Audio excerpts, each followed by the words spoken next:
والصلاة والسلام على سيد الأنبياء والمرسلين أما بعد فأعوذ بالله من الشيطان الرجيم بسم الله الرحمن الرحيم الصلاة والسلام عليك يا سيدي يا رسول الله وعلى آلك وأصحابك يا سيدي يا حبيب الله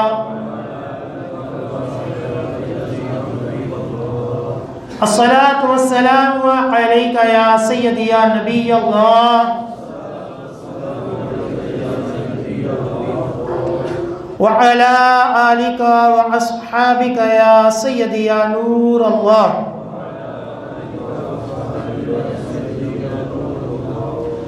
نویت سنت الاعتکاف.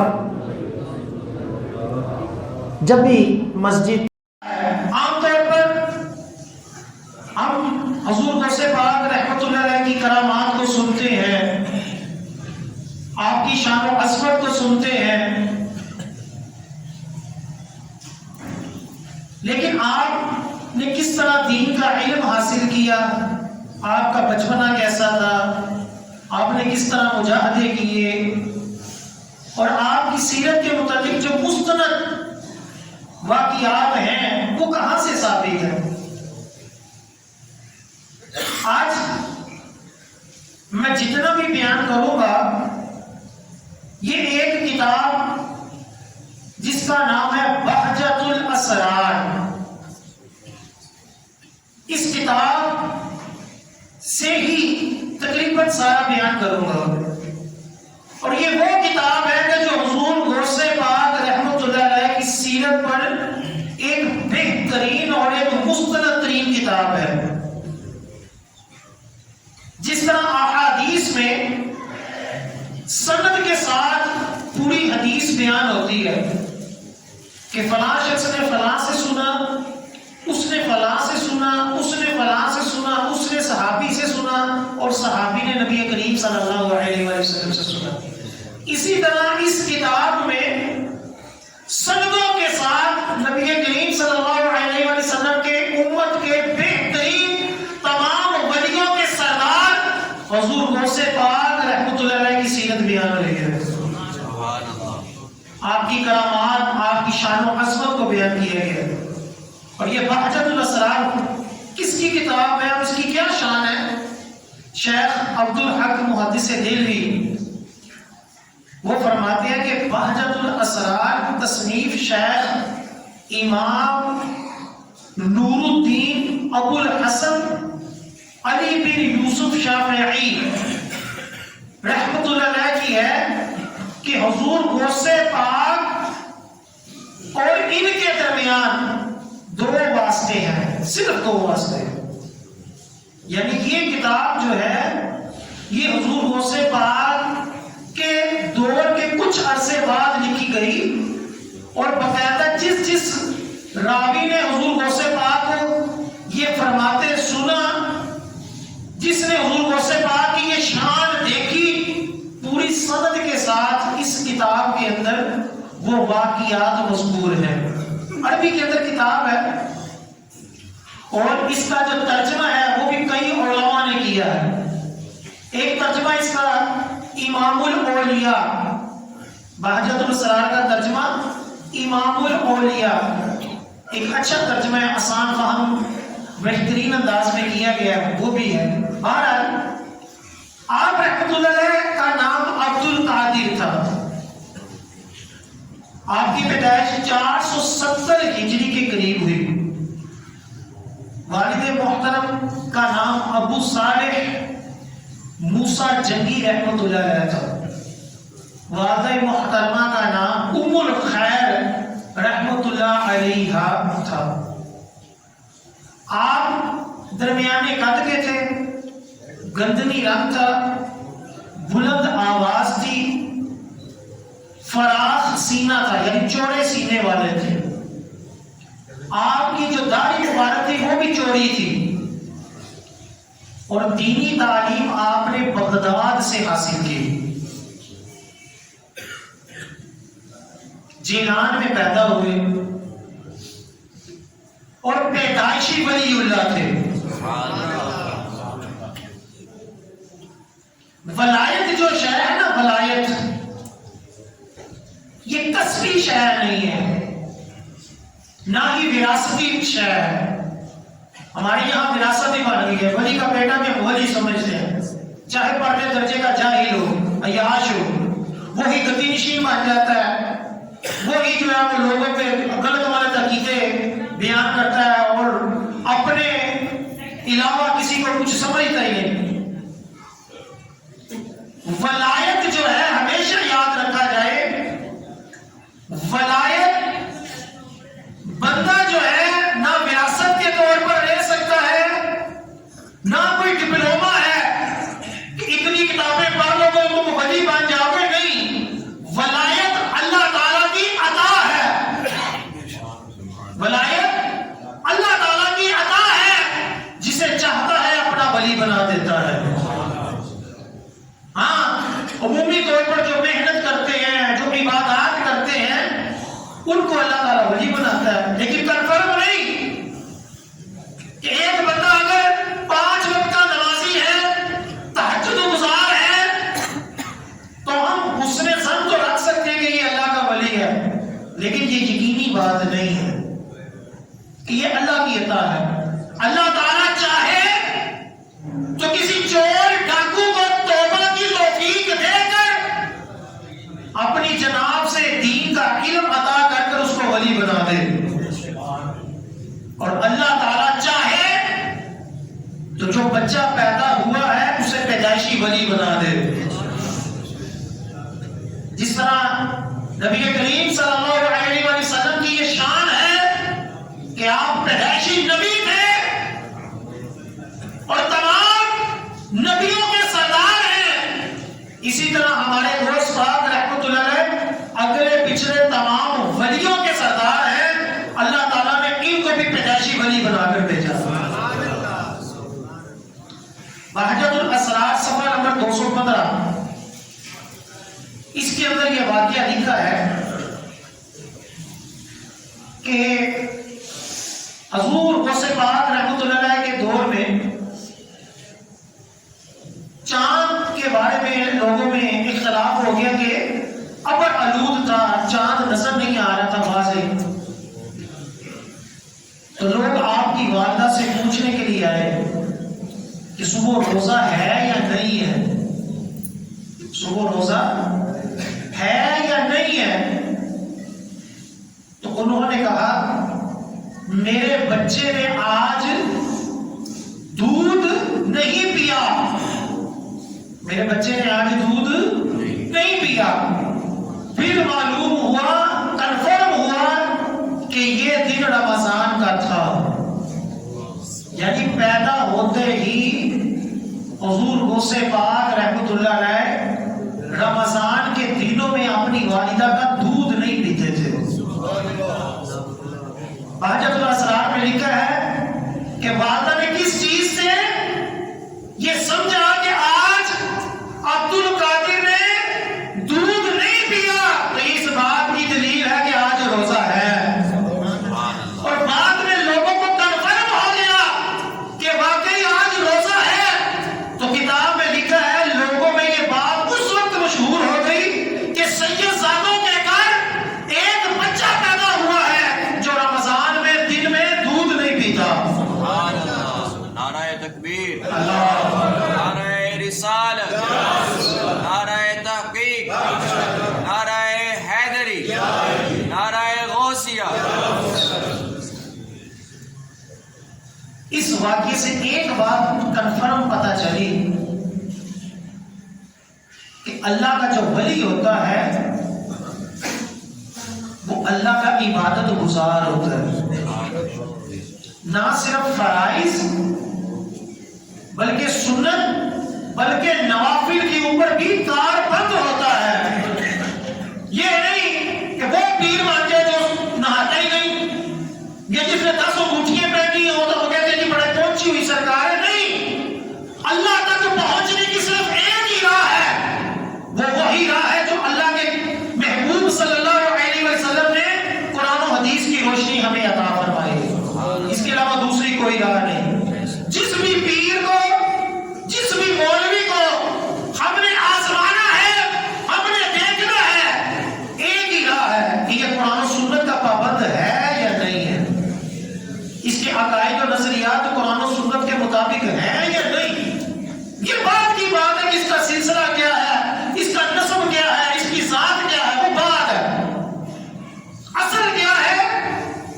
کہ اگر ہمیں اس کے پیچھے چلنا ہے تو پہلے یہ خود بھی صراط مستقیم کے اوپر ہے یا نہیں ہے. اب بچے کے اوپر روزے رکھنے فرض نہیں، بچے کے اوپر روزے رکھنے فرض نہیں، لیکن حضور غوث پاک کہتے ہیں ولیوں کے سردار تھے. بچپن میں پیدا ہوتے ہی کہ جب بچہ دن میں کئی مرتبہ دودھ پیتا ہے، حضور غوث پاک کے مجاہدات اس وقت سے شروع ہو گئے کہ دنوں کے اندر رمضان کے آپ دودھ ہی نہیں پیتے تھے. کوئی معمولی بات نہیں ہے. جب اللہ تعالیٰ کسی کو کوئی مقام و مرتبہ عطا فرماتا ہے تو اس کو آزماتا ہے، وہ اللہ کی بندگی کرتا ہے، اللہ کی آزمائشیں جو اللہ کی طرف سے آتی ہیں اس کو برداشت کرتا ہے، تب اللہ تعالیٰ وہ مقام و مرتبہ عطا فرماتا ہے. آج ہم جو حضور غوث پاک کا، حضور داتا گنج بخش رحمۃ اللہ علیہ کا، ہم صحابہ کا، انبیاء کا جب تذکرہ کرتے ہیں، ان کی شانیں بیان کرتے ہیں، تو یہ شانیں ان کو ایسے ہی نہیں مل گئی. انہوں نے بڑی بڑی تکالیف برداشت کی، مجاہدے کیے، عبادتیں کی، نوافل پڑھے، تب جا کر اللہ تعالیٰ نے وہ مقام عطا فرمایا. یہ نہیں ہوتا کہ ہم صبح اٹھے تو اللہ کے ولی بن جائیں، بغیر روزے رکھے، بغیر زکاتیں دیے، بغیر عبادات کیے، نمازیں پڑھیں اور میں سمجھوں کہ میں پہنچی ہوئی سرکار ہوں. ایسا نہیں ہوتا. حضور غوث پاک کے مجاہدات آپ کے بچپن سے شروع ہوئے. یہ ہے جماعت ولی اللہ، جسے پنجابی میں کہا جاتا ہے پیدائشی ولی اللہ.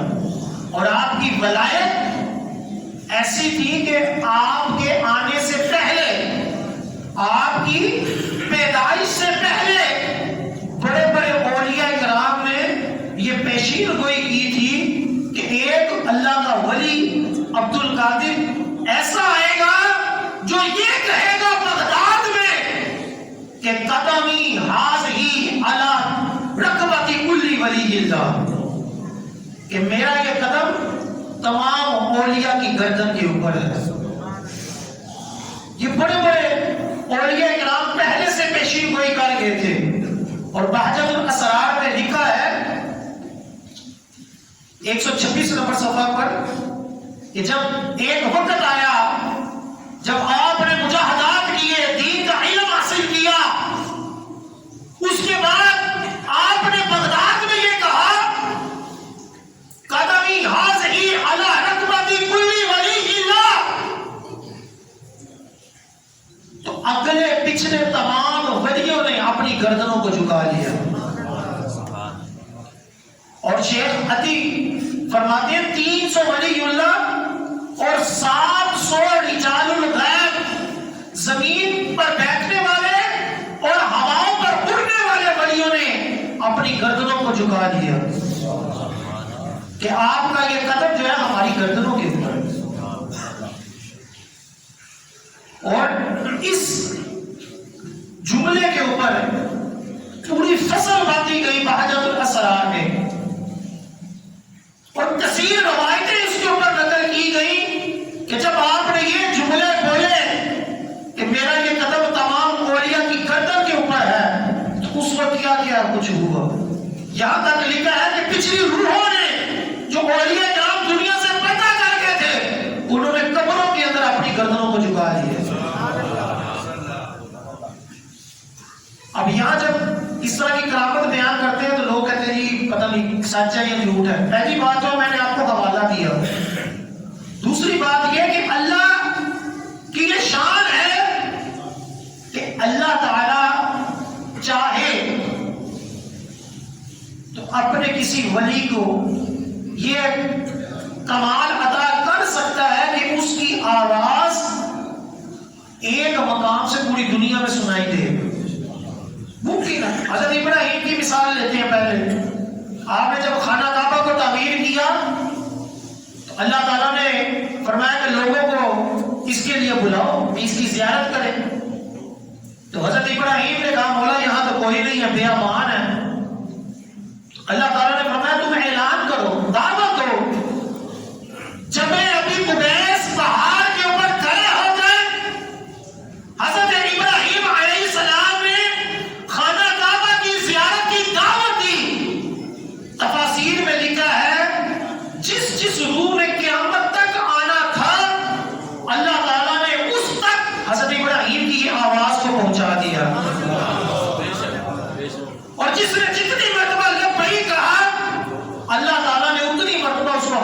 سعادت عطا فرمائے. پھر بخاری شریف کی حدیث پاک، نبی کریم صلی اللہ علیہ وسلم مدینے میں ممبر کے اوپر بیٹھے ہوئے کئی میل دور جنگ کو ملاحظہ کر رہے ہیں اور دیکھ رہے ہیں کہ کون کون صحابی شہید ہو گیا اور اب جھنڈا کس کے ہاتھ میں ہے. آقا علیہ السلام بتائے جا رہے ہیں اور آنکھوں سے اشک بھی جاری ہے. حضرت عمر فاروق رضی اللہ تعالی عنہ جمعے کے دوران کیا کہتے ہیں؟ یا ساریہ الجبل، یا ساریہ الجبل، اے ساریہ پہاڑ کی طرف ہو، اے ساریہ پہاڑ کی طرف ہو. تو جب واپس آئے تو ساریہ نے کہا کہ ہم جنگ لڑ رہے تھے تو قریب تھا کہ ہم جنگ جو ہے وہ ہار جاتے، تو کسی کی آواز آئی کہ اے ساریہ پہاڑ کی طرف ہو جاؤ. ہم پہاڑ کی طرف ہوئے تو رب تعالیٰ نے فتح عطا فرمائی. اس طرح کی کثیر واقعات ہیں. اللہ تعالیٰ اپنے بندوں کو وہ کمال عطا فرماتا ہے کہ جو عقل تصور نہیں کر سکتی. آج کمپیوٹرائزڈ دور ہے، ایسے ایسی پروگرامنگ ہے، ایسے ایسے نئی سے نئی ایجادات آتی ہیں، ہم حیران ہو جاتے ہیں کہ یار ہم سوچتے ہیں ایک فیس بک کے اندر آپ کلپ دیکھ لیں، آپ فیس بک کے اندر ایک کلپ دیکھ لیں، فیس بک کو پتہ چل جائے گا کہ اس کا مزاج کس طرح کا ہے.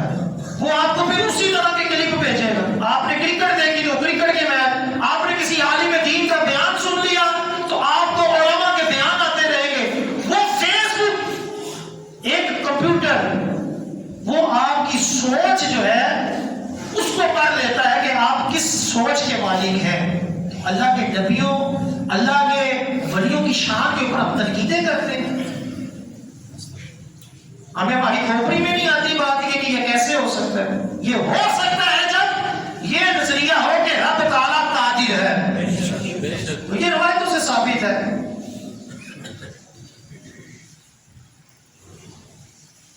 حضرت شیخ ابو الحسن قرشی رحمۃ اللہ علیہ بہجت الاسرار صفحہ نمبر 156 اس کے اندر آپ فرماتے ہیں کہ حضور غوث پاک شیخ عبد القادر جیلانی رحمۃ اللہ علیہ نے فرمایا جب تم خدا سے کوئی حاجت طلب کرو، جب تم خدا سے کوئی حاجت طلب کرو تو میرا وسیلہ دے کر کرو. پوری بات آج ہم کسی ولی کا کسی نبی کا وسیلہ دے تو کیا دیا جاتا ہے؟ یہ تو شرک ہے. حضور غوث پاک کی کیا تعلیمات ہیں؟ اگر رب تعالیٰ کے حضور کچھ دعا مانگنی ہو، کچھ مانگنا ہو تو میرے وسیلے سے مانگو. اور رسالہ کشیریہ تصوف کی بنیادی کتاب ہے. یہاں تک لکھا کہ حضور داتا گنج بخش رحمۃ اللہ علیہ اس کا درس دیتے تھے. اس رسالے میں لکھا ہے حضرت معروف قرخی رحمۃ اللہ علیہ فرماتے ہیں کہ جب رب تعالیٰ سے کچھ مانگو تو میری قسم دے کر مانگو، رب تعالیٰ دعا قبول فرمائے گا. اس طرح کے کئی بزرگوں کے واقعات، کئی بزرگوں کی قبروں کے بارے میں مشہور ہے. معروف قرخی رحمۃ اللہ علیہ کی قبر کے بارے میں بڑے بڑے محدثین نے اپنی کتاب میں لکھا کہ معروف قرخی رحمۃ اللہ علیہ کی قبر جو ہے دریا کے مجرب ہے کہ وہاں جا کر جو دعا مانگی جائے رب تعالیٰ قبول فرماتا ہے.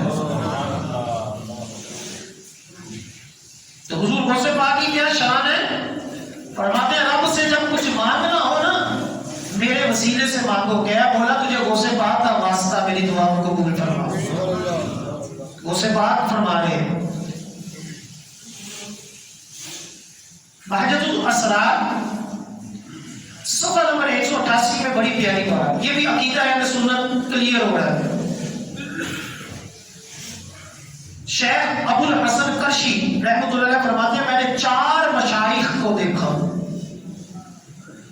میں نے 4 مشائخ کو، پیروں کو، صوفیہ کو دیکھا کہ اپنی قبروں میں ایسے ہی تصرف کرتے ہیں جیسے زندگی میں کرتے تھے.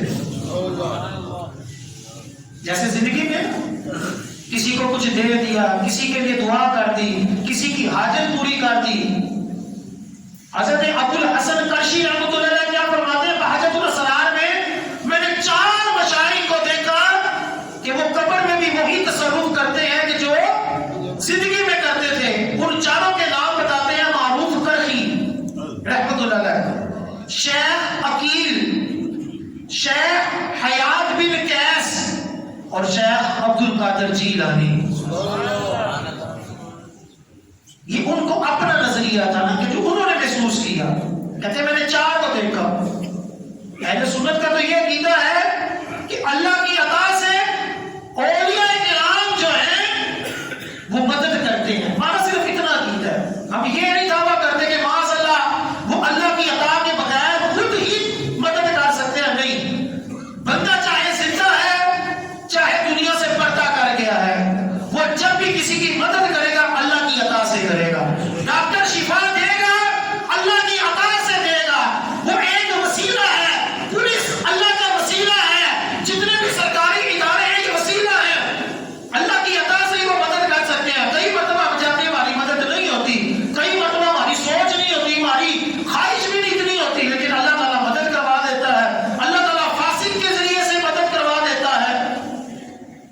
اللہ ہی مدد کرنے والا، چاہے زندہ ہے چاہے دنیا سے پردہ کر گیا۔ ہمارا جسٹ یہ کہ ایاک نعبد و ایاک نستعین کا یہ مطلب لینا کہ زندہ سے مدد مانگی جا سکتی ہے اور مردہ سے نہیں مانگی جا سکتی، یہ خود ساختہ بات ہے۔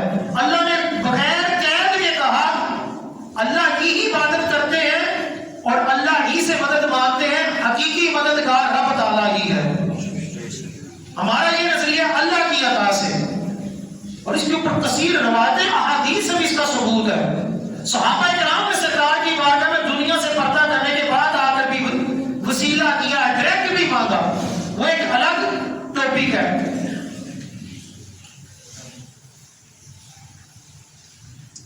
بہجت الاسرار صفحہ نمبر 198، اس کے اندر لکھا ہے امام اجل عارف اکمل وہ کہتے ہیں کہ ایک مرتبہ میں حضور غوث پاک رحمۃ اللہ علیہ کے ساتھ جمعے کی نماز کے بعد کسی دوسرے شہر جا رہا تھا، تو میں نے دیکھا کہ حضور غوث پاک کو کوئی بندہ جو ہے وہ سلام ہی نہیں کر رہا، کوئی بندہ سلام ہی نہیں کر رہا۔ حضور غوث پاک جا رہے ہیں، کوئی اپنے اپنے سارے دیہان جا رہے ہیں۔ فرماتے ہیں کہ میرے دل میں آیا کہ یہ بغداد میں تو حضور غوث پاک کی بڑی شان ہے، جمعے کے بعد خاص طور پر لوگ ملتے ہیں، اور یہاں کوئی جو ہے ان کو دیکھ نہیں رہا۔ کہتے ہیں ابھی میرے دل میں صرف یہ خیال آیا ہے، ایک دم سے جو ہے وہ لوگ حضور غوث پاک سے ملاقات کرنے شروع ہو گئے۔ ایک بڑی تعداد اتنی آئی کہ میرے اور حضور غوث پاک کے درمیان میں ایک اچھا بنا گیپ آ گیا، میں حضور غوث پاک سے قریب نہ ہو سکا۔ جب وہ سارے لوگوں سے ملاقات ہو گئی تو سنے حضور غوث پاک نے کیا فرمایا۔ حضرت عارف اکمل سے فرماتے ہیں کیا تمہیں معلوم نہیں کہ لوگوں کے دل اللہ تعالیٰ نے میرے ہاتھ میں دے دیے ہیں، جب چاہتا ہوں اپنی طرف متوجہ کر لیتا ہوں، جب چاہتا ہوں اپنے سے پھیر لیتا ہوں۔ اب یہ واقعہ صفحہ نمبر 198 198 کے اندر لکھا ہے کہ ان کے دل میں آیا کہ حضور غوث پاک کو کوئی لفٹ ہی نہیں کرا رہا۔ حضور غوث پاک کو کشف ہو گیا کہ میرے بارے میں یہ سوچ رہا ہے۔ لوگوں کو اپنی طرف متوجہ کر کر کیا کہا، اللہ تعالیٰ نے مجھے یہ تصرف دیا ہے کہ لوگوں کے دلوں کو اپنی طرف کھینچ لوں، جب چاہوں اپنی طرف متوجہ کر لوں، جب چاہوں اپنے سے ان کو پھیر لوں۔ یہ اللہ تعالیٰ نے مجھے تصرف عطا کیا ہے۔ اس کو بتایا کہ میرے بارے میں یہ نہ گمان کرو کہ مجھے کوئی جانتا ہی نہیں ہے۔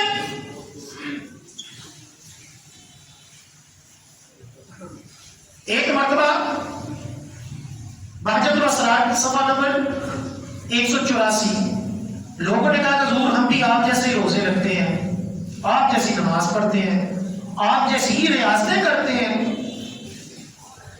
لیکن آپ جیسی وہ پرسنالٹی، آپ جیسی شخصیت ہماری نہیں ہوتی۔ عبادت ہم بھی کرتے ہیں، آپ بھی کرتے ہیں، یہ بڑی نکتے کی بات ہے۔ ضروری نہیں ہے ہم میں سے سارے اگر نمازی ہیں تو سب کا مقام و مرتبہ رب تعالیٰ کی حضور ایک جیسا ہی ہو۔ ہم میں سے کون اللہ کا ولی ہے یہ اللہ ہی بہتر جانتا ہے۔ ولی کی ایک قسم یہ بھی ہوتی ہے کہ ولی کو خود پتہ نہیں ہوتا کہ میں اللہ کا ولی ہوں۔ بعض کیٹیگریز ہوتی ہیں بڑی بڑے لیول کی کہ ان کو پتہ ہوتا ہے کہ ہم اللہ کے خاص بندے ہیں، ہمیں یہ مقام و مرتبہ ملا ہے، لیکن ولیوں کی ایک کیٹیگری ایسی ہے کہ اللہ تعالیٰ نے کسی کو اپنا ولی بنایا ہوتا ہے، اس کے منہ سے جو نکلے، وہ جو دعا مانگے وہ پوری ہوتی ہے، لیکن اس کو نہیں پتا ہوتا کہ میرا رب کے حضور یہ مقام و مرتبہ ہے۔ اس لیے اگر ہم نے نماز پڑھ لی، ہم نے روزہ رکھ لیا، کسی کو حقیر نہ جانے، تکبر میں نہ آئے۔ ہو سکتا ہے کہ جو کم عبادت گزار ہے، جو اتنی ریاستیں نہیں کرتا، اس کا یہ مطلب نہیں کہ جلدی پیروں کو مانتے رہے کہ یہ پہنچے ہوئے ہیں، یہ مطلب ہرگز نہیں ہے۔ ایک بندہ جب نمازی پرہیزی نہیں ہے، ہم اس کو غلط کہیں گے، ہم اس کے بارے میں ولایت کا ساتھ نہیں رکھیں گے۔ حضرت عمر فاروق رضی اللہ تعالیٰ عنہ کا ایک قول ہے، بڑا بہترین قول ہے۔ آپ فرماتے ہیں اپنے نیک اعمال ہمارے اوپر ظاہر کرو، اپنے نیک اعمال ہمارے اوپر ظاہر کرو، گناہ کرو گے تو ہم تمہیں ویسا ہی سمجھیں گے اور اسی طرح سزا دیں گے۔ ہمیں نہیں پتا تم اندر کیا ہو۔ ایک بندہ چوری کر کے کہے کہ میں تو بڑی پہنچی سرکار ہوں، میں تو سزا نہ دیو، میں کچھ نہ دو، ہم کبھی بھی نہیں اس کو چھوڑیں گے، ماریں گے نا اس کو۔ اسی طرح جو اللہ کے احکامات کا مذاق اڑاتا ہے، جو نماز روزے سے دور ہے، وہ اگر کہے کہ میں بھی پہنچا ہوا ہوں اور ہم کہ ہو سکتا ہے پہنچے ہوں، ایسا نہیں ہوگا۔ اس طرح تو شریعت کا مذاق ہی اڑی جائے، ہر جو ہے وہ جیسی پیر بن جائے، نہیں۔ بات یہ ہے ہم نے بھی نماز پڑھی، اس بندے نے بھی نماز پڑھی، اس کے بعد ہم یہ تکبر نہ کریں کہ میں نے اچھے طریقے سے پڑھی، میری قبول بھی ہوگی، اس کو تو صحیح طرح پڑھنی بھی نہیں آتی، یہ تو اور بھی گناہ کرتا ہے، میں تو بچا رہتا ہوں، اس سے منع کیا گیا کہ یہ نہ سوچو۔ ہو سکتا ہے کہ اللہ تعالیٰ اس کو ہدایت دے دے، اس کو اگر نماز نہیں آتی تو وہ عاجزی کی وجہ سے اللہ تعالیٰ اس سے نماز سکھا دے، اور ہم تکبر کی وجہ سے جہنم میں چلے جائیں۔ ایسا نہ ہو۔ تو آپ سے کہا گیا کہ حضور ہم بھی اسی طرح نمازیں پڑھتے ہیں، سارا کچھ اسی طرح کرتے ہیں، آپ جیسا مقام و مرتبہ نہیں ہوتا۔ تو حضور غوث پاک نے فرمایا تم نے اعمال میں میری برابری کی ہے، تم نے اعمال میں میری برابری کی ہے، رب کی نعمتوں میں میری برابری نہیں کر سکتے۔ یہ کی حقیقت ہے یا نہیں؟ ہم میں سے اگر سارے 5 وقت کے نمازی ہوں، ایسا تو نہیں نا کہ سب کے اوپر نعمتیں بھی ایک جیسی ہیں، کسی کے اوپر زیادہ ہے، کسی کے اوپر کم ہے، کسی کو کوئی نعمت ملی ہے، کسی کو کوئی نعمت ملی ہے، کوئی کسی نعمت کا محتاج ہے، کوئی کسی نعمت کی دعا کرتا ہے۔ حضور غوث پاک نے بھی یہی قاعدہ کلیہ بیان فرمایا منع کر دیا اس سے باز آ گئے، اور جس چیز کا اللہ اور اس کے رسول نے حکم دیا اس کو بجا لائے۔ یہ ہوتی ہے پیری فقیری۔ ہم نے پتہ نہیں کس کو پیری فقیری سمجھ لی ہے، یقین جانے پیری فقیری صرف یہی ہے کہ جو اللہ اور اس کے رسول کا حکم ہے ہم صرف اسی کو ادا کریں، اپنی مرضییں، اپنے ٹوٹکے، اپنی دلیلیں یہ نہیں چلیں گی، جو اللہ اور اس کے رسول نے فرمایا وہ چلے گا۔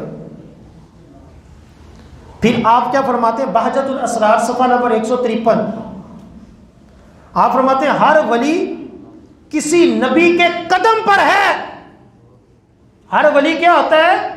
کسی نہ کسی نبی کے نقشے قدم کے اوپر ہوتا ہے، اور میں اپنے نانا حضرت محمد مصطفیٰ صلی اللہ علیہ وسلم کے نقشے قدم پر ہوں. جہاں سرکار نے پاؤں رکھا میں نے بھی وہیں پاؤں رکھا. یعنی سرکار کی ہر سنت کو ادا کیا. جو سرکار صلی اللہ علیہ وسلم کا طریقہ تھا میں نے اسے ہی فالو کیا، کسی اور چیز کو فالو نہیں کیا. یہ کون فرما رہے ہیں؟ حضور غوث پاک رحمۃ اللہ علیہ.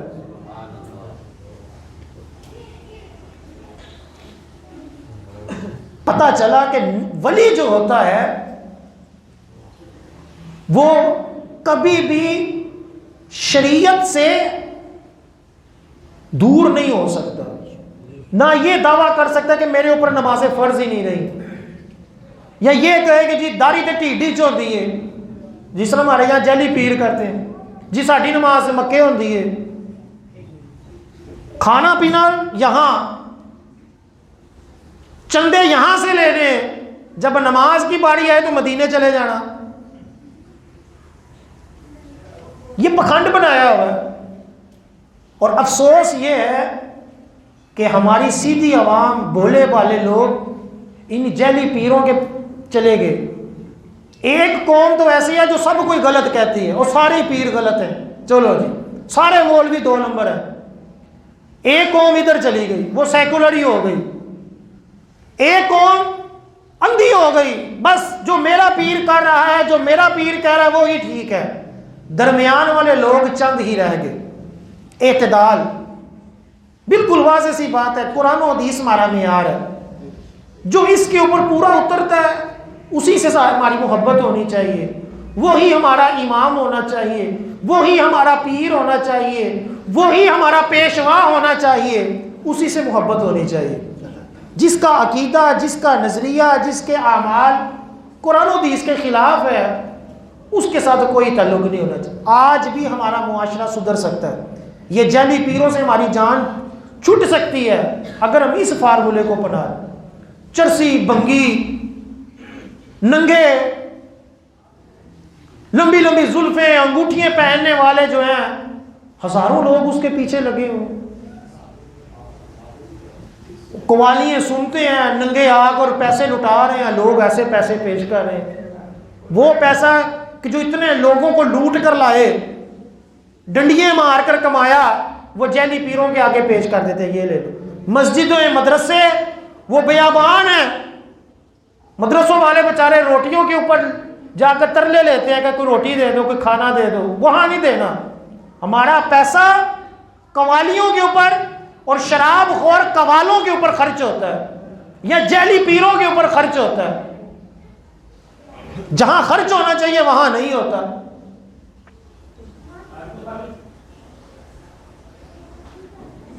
اسی طرح حضرت ابو العباس احمد بن یحییٰ رحمۃ اللہ علیہ بہجت الاسرار صفحہ نمبر 184 اس کے اندر فرماتے ہیں، میں نے شیخ عبد القادر جیلانی رحمۃ اللہ علیہ سے سنا، میں نے شیخ عبد القادر جیلانی رحمۃ اللہ علیہ سے سنا، میں 25 سال، حضور غوث پاک کیا فرماتے ہیں، میں 25 سال عراق کے جنگلوں میں تنہا رہا، 40 سال تک عشاء کے وضو سے فجر کی نماز ادا کی. یہ حضور غوث پاک فرما رہے ہیں. 11ویں والے پیر فرما رہے ہیں. ایسے یہ مقام و مرتبہ نہیں مل گیا. پیدائشی ولی اللہ بھی ہیں، پیدائشی ولی اللہ بھی ہیں، اس کے باوجود مجاہدے 25 سال جنگلوں میں مجاہدے کیے اور 40 سال عشاء کے وضو کے ساتھ فجر کی نماز پڑھی. ساری رات عبادت کرتے رہے. اور یہ جو تہجد پڑھتے تھے نا، جو تہجد پڑھتے تھے، یہ ولی، سوال اٹھتا نا کہ تہجد کے لیے تو سونا شرط ہے، تو وہ ہوتا یہ تھا کہ بیٹھے بیٹھے سوتے تھے، لیٹتے نہیں تھے. بندہ بیٹھے بیٹھے سو جائے اس سے وضو نہیں ٹوٹتا جب تک کہ یہ پیٹھ زمین پر لگی رہے. اگر بندہ بیٹھے بیٹھے ایسے سویا ہے کہ ایسے گر گیا ہے تو پیٹھ اٹھ گئی، اب وضو ٹوٹ گیا. اگر بندہ بیٹھے بیٹھے سویا ہے اور ایسے بیٹھے بیٹھے جتنا مرضی سو لے، پیٹھ اگر زمین پہ ہے تو وضو نہیں ٹوٹے گا۔ بلکہ سجدے میں بھی لکھا ہوا ہے اگر مردوں کی طرح سجدہ کیا، جس طرح مرد کرتے ہیں ذرا کھلے ہو کر نا، ایک عورت ہوتی ہے سمٹ کر کرتی ہے، بندہ اگر کھلے طریقے سے سجدہ کرے اور سجدے میں سو جائے تب بھی وضو نہیں ٹوٹے گا۔ حضور غوث پاک فرماتے ہیں 40 سال تک عشاء کے وضو سے میں نے فجر کی نماز پڑھی۔ آگے سنیں، آگے فرماتے ہیں 15 سال تک عشاء کی نماز کے بعد صبح تک ایک پاؤں پر کھڑے ہو کر پورا قرآن پڑھا ہے۔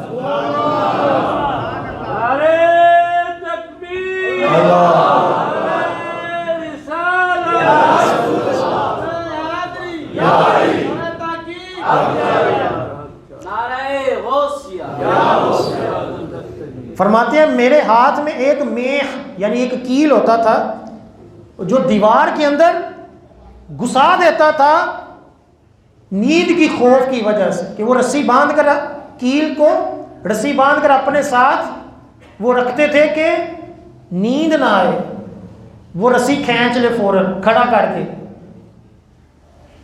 پھر فرماتے ہیں آگے سنیں، ایک رات میں سیڑھیاں چڑھ رہا تھا، بہجت الاسرار میں پورا واقعہ چل رہا ہے نا آپ کا، صفحہ نمبر 184، جیسے میں نے پہلے عرض کیا، میں سیڑھیاں چڑھ رہا تھا تو میرے نفس نے مجھے کہا کہ ایک گھڑی سو لو، پھر کھڑے ہو کر نماز وغیرہ عبادات کر لینا، تھوڑی دیر سو جاؤ۔ فرماتے ہیں کہ میں نے جب اپنے نفس سے یہ سنا تو اولیاء کرام کیا ہوتے ہیں، اپنے نفس کی خواہشات کی مذمت کرتے ہیں۔ ہم تو ہے نا کہ دل نے کہا کہ وہ چیز کھانی ہے، وہ کھانی ہے، ولیوں کی سیرتیں پڑھیں تو یہ شرطیں لگاتے تھے، اچھا یہ چیز کھانی ہے، اتنی نفلی عبادات کرنے دو پھر کھلاؤں گا۔ دل نے کہا کہ تھوڑی دیر سو جائیں۔ حضور غوث پاک رحمۃ اللہ علیہ فرماتے ہیں میں وہیں کھڑا ہوا اور وہیں کھڑے ہو کر سیڑھی کے اوپر ہی کھڑے ہو کر میں نے پورا قرآن پڑھ دیا۔ پھر فرماتے ہیں میں 3 دن سے لے کر 40 دن تک اس حال میں گزارا کرتا کہ کچھ نہ کھاتا، صرف پانی پیتے، میرے سامنے نیند شکل بن کر آتی لیکن میں اس کو دور کرا دیتا۔ دنیا اس کی خوبصورتی، اس کی خواہشات اچھی صورتوں میں میرے سامنے آتی لیکن میں ان کی طرف توجہ نہ کرتا۔ یعنی اپنے مجاہدات میں اس قدر حضور غوث پاک رحمۃ اللہ علیہ نے محنتیں کی کہ لوگ، ہم تو سوچ نہیں سکتے نا، لیکن حضور غوث پاک نے وہ کی اور اللہ تعالیٰ نے وہ مقام عطا فرمایا۔ بہجت الاسرار میں واقعہ لکھا ہے صفحہ نمبر 189 کہ ایک مائی، ایک عورت اپنا بچہ حضور غوث پاک کی بارگاہ میں دے گئی کہ اس کو بھی مجاہدے سکھائیں۔ حضور غوث پاک نے اس کو مجاہدے سکھانا شروع کر دیے۔ ایک عرصے بعد جب وہ واپس آئی تو دیکھا کہ وہ دال روٹی کھا رہا ہے، سوکھی دال، سوکھی روٹی اور دال کھا رہا ہے، اور خود غوث پاک رحمۃ اللہ علیہ جو ہیں وہ کیا کھا رہے ہیں، وہ مرغی کھا رہے ہیں۔ حضور غوث پاک رحمۃ اللہ علیہ مرغی کھا رہے ہیں۔ اس عورت نے عرض کی کہ واہ جی شیخ صاحب عبد القادر جیلانی علیہ رحمہ، میرا بیٹا جو ہے وہ سوکھی روٹی کھا رہا ہے اور کمزور ہو گیا ہے اور آپ مرغی کھا رہے ہیں۔ ہوتا ہے نا یہاں ہمارے یہاں بھی مولویوں کے اوپر مولوی صاحب بڑا کھاندے ہیں یار، سانو دال روٹی دیتے آپ بریانیاں کھاندے ہو۔ یہ ایسے نہیں ہوتا، یہ ان لوگوں نے محنتیں کی ہوتی ہیں، اللہ تعالیٰ ان کا صلہ عطا فرماتا ہے، دنیا میں بھی عزت عطا فرماتا ہے۔ آپ نے اگر کوئی بڑی ڈگری لی ہے، آپ نے سی اے کیا، آپ ڈاکٹر ہیں، لوگ آپ کی عزت کرتے ہیں، آپ نے محنت کی ہے نا۔ لوگ عزت کرتے ہیں. آپ کاروبار میں محنت کر کر اوپر آئے, لوگ آپ کی عزت کرتے ہیں کہ یار ماشاءاللہ کاروبار میں محنت کی ہے. اسی طرح جنہوں نے دین میں محنت کی ہے رب تعالیٰ ان کو عزت عطا فرماتا ہے. حضور غوث پاک کی بارگاہ میں جب اس عورت نے عرض کی کہ میرا بیٹا وہ سوکھی روٹی اور دال کھا رہا ہے, آپ مرغی کھا رہے ہیں, تو حضور غوث پاک نے جتنی ہڈیاں جمع تھی نا ان ہڈیوں کے اوپر کہا کہ کم بھی اذن اللہ, کم بھی اذن اللہ, اللہ کے حکم سے زندہ ہو جاؤ, زندہ ہو جاؤ. وہ مرغی جو تھی وہ زندہ ہو گئی. اب سنیں حضور غوث پاک نے کیا فرمایا کہ حضور غوث پاک نے جتنے مجاہدے کیے تھے یہ اس کا نتیجہ تھا. پہلے محنتیں کی تھی, پہلے محنتیں کی تھی, پھر یہ مقام و مرتبہ اللہ تعالیٰ نے عطا فرمایا. حضور غوث پاک نے مرغی زندہ کر کر اس مائی سے کہا ہے مائی جب تیرا بیٹا مرغی زندہ کرنے والا ہو جائے گا تب اس کو کھانے کی بھی اجازت ہو جائے گی. پہلے مجاہدے تو کرنے دو اس کو, جب اس مقام پر پہنچے گا تب آسائشیں ملیں گی. ابھی مجاہدے کرنے دو, ابھی اپنے آپ کو مارنے دو, اپنی خواہشات سے لڑنے دو, تب جا کے تجھے وہ مقام و مرتبہ ملے گا.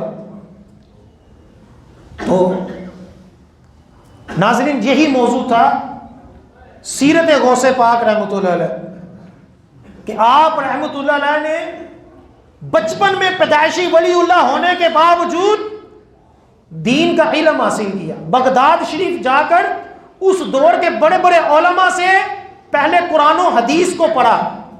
ایسا نہیں تھا کہ مولویوں کے اوپر پھپتیاں کسنے والے, مولویوں کو تنقیدیں کرنے والے ولی بن جائیں, ایسا نہیں ہوتا. ولی ہوتا ہی وہ ہے جس کو قرآن و حدیث کا علم ہو.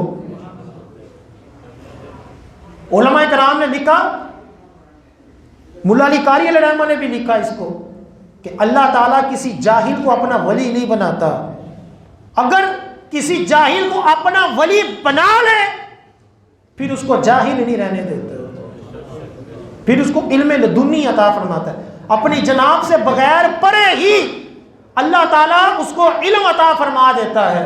حضور غوث پاک رحمۃ اللہ علیہ نے دین کا علم بھی حاصل کیا, پیری مریدی بھی کی,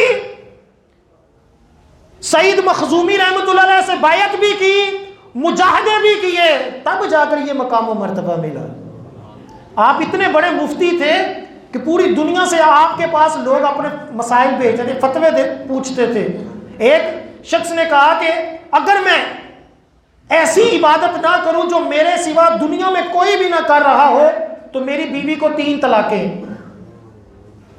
اب اس وقت کے سارے مفتی جو تھے وہ پریشان ہو گئے کہ یہ تو کوئی صورت نہیں, یہاں درود پڑھے گا تو دنیا میں کئی درود پڑھ رہے ہیں, یہاں نماز پڑھے گا دنیا میں کئی نماز پڑھ رہے ہیں, تلاوت کرے گا دنیا میں کئی تلاوت کر رہے ہیں. تو کسی نے حضور غوث پاک کی بارگاہ میں یہ مسئلہ بھیجا. مفتی اعظم تھے حضور غوث پاک اپنے دور کے, تو پوچھا کہ حضور اس کا حل کوئی نہیں نکلا. تو حضور غوث پاک نے فرمایا کوئی مسئلہ نہیں, اس شخص کو خانہ کعبہ لے جاؤ, سب کا طواف روک کر اس کا طواف کروا دو, یہ وہ عبادت ہوگی کہ پوری دنیا میں صرف یہی کر رہا ہوگا. مسئلہ ہو. یہ ہوتے ہیں علماء کرام. یہ ہر ولی عالم ضرور ہوگا, ہر عالم ولی ہو یہ ضروری نہیں. لہذا ہمارا اگر ہم قادری ہیں, غوث پاک سے محبت رکھتے ہیں, تو ان جیلی قادریوں سے اپنی جان چھڑا لیں جو جیلی پیر ہیں, جو اپنے ساتھ نسبتیں تو لگاتے ہیں لیکن قرآن و حدیث کے پابند نہیں, جو مولویوں کے اوپر تنقیدیں کرتے ہیں, نمازوں کی تنقیدیں کرتے ہیں, لوگوں کے روزوں کے اوپر تنقیدیں کرتے ہیں, لوگوں کے حج کے اوپر تنقید کرتے ہیں. ہم کون ہوتے ہیں کسی کے حج کے اوپر تنقید کرنے والے؟ میں کون ہوتا ہوں کسی کی نماز کے اوپر تنقید کرنے والا کہ بڑا حاجی بنتا ہے, بڑا نمازی بنتا ہے؟ میں کون ہوتا ہوں؟ یہ اللہ اور اس کا معاملہ ہے. اگر وہ گناہ گار بھی ہے تو رب تعالیٰ کے ساتھ اس کا معاملہ ہے. میں کیوں تنقید کروں؟ میں تنقید اس کے اوپر کروں گا جو خلاف شرع کام کر رہا ہے. میں یہ تو کہوں گا کہ یہ سود حرام ہے, لیکن میں یہ نہیں کہوں گا کہ تو نماز کیوں پڑھ رہا ہے جب تو فلاں گناہ بھی کر رہا ہے. نہیں, میں نماز کے اوپر تنقید نہیں کر سکتا, میں گناہ کے اوپر تنقید کروں گا. لہٰذا یہ جو چل پڑا نا کہ سارا کچھ مولویوں کے اوپر ڈال دو، ملک کی ترقی بھی مولوی نہیں ہونے دے رہے، ملک کا بیڑا غرق بھی مولویوں نے کر دیا، سارا کچھ مولوی، اس سے جان چھڑا لیں، اپنے آپ کو حقیقت میں لائیں، قرآن و سنت کی تعلیمات کے اوپر ہے۔ یہی حضور غوث پاک رحمۃ اللہ علیہ کا فرمان ہے۔ آپ فرماتے ہیں جب نفس تیرے ساتھ دھوکہ کرے تو فوراً شریعت کی طرف آ جائے۔